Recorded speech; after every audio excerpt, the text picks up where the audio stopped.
haddaba sanadkii 2016 markii ay ahayd waxaa suuqa China la geliyay application-ka caanka ah ee TikTok.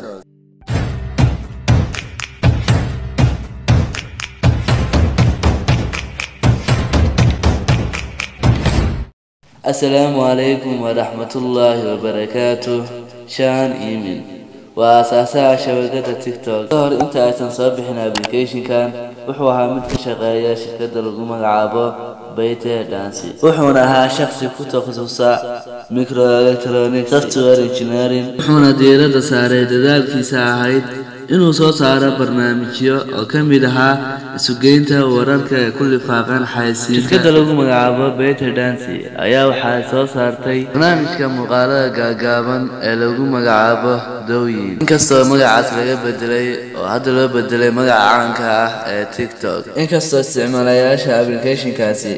ay tiradoodu hoos ahayd 2016 markii ay ahayd waxay iibsadeen application-ka lagu magacaabo Musical.ly halka ay 2018 ay kaga dareen application-ka TikTok waxay ku iibsadeen lacag gaaraysa $1 bilyan oo dollarka Mareykanka inkastoo application-ka lagu magacaabo Musical.ly uu haystay dad aad u fara badan haddana sidaas oo ay tahay waxay u noqotay application-ka TikTok faa'iido aad u baaxad badan sababtoo ah dadka caanka ah ee isticmaali jiray Musical.ly waxa ay soo galeen TikTok waxa ay bilowday dadaalo badan iyagoo Facebook inta ay lacag siiyaan ay ku dhahan noo xayisiis inkastoo muuqaalka TikTok ee uu dheer uu yahay 60 second haddana sidaas oo ay tahay wuxuu haystaa shacbiyad badan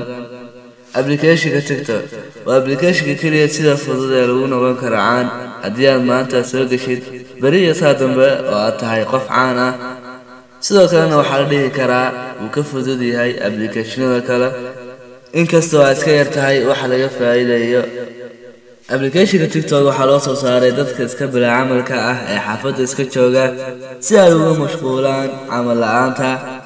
waqti xaadirkan waxaa isticmaala iska wadaaya kuwii bilaa camalka ahaa xitaa yar iyo weyn macalkii shaqaynayay uu isticmaalaa application-kaasi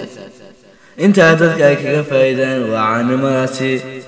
oo kaliya balse ma aqaan caanimadaasi dadka waxa ay tarayso caanimaad ku socon baxaa fisqi iyo halaag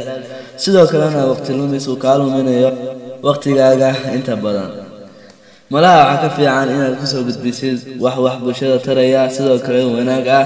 halkaas ay waxa ku jirta adduunyadaada iyo aakhiradaada haddaba daawade barnaamijka intaas ayuu ku eegyahay wadna ku maasan tahay daawashada daawatay muuqaalkan muuqaal xiga wassalaamu calaykum wa rahmatullaahi wa barakaatuh